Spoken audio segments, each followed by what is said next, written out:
मुहांमुही हेले विराट आउ Ganguly. IPL 16तम season 20तम match रे मुहांमुही होते आरसीबी एवं दिल्ली कैपिटल।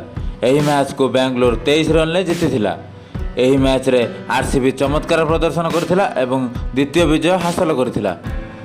यही मैच रे आरसीबी प्रथम बैटिंग करी विराट कोहली 50 रन एवं ग्लेन मैक्सवेल द्रुत 24 रन बल 174 रन सम्मानजनक स्कोर छिड़ा करथिला। दिल्ली 175 रन पिछा करी मनीष पांडे अर्धशतक स्कोर करथिले 151 रन करने को समर्थ होइतिला। किंतु यही मैच शेष होगा पर एक विरल दृश्य देखा मिलता जहाँ को कहीं आशा करनथिले।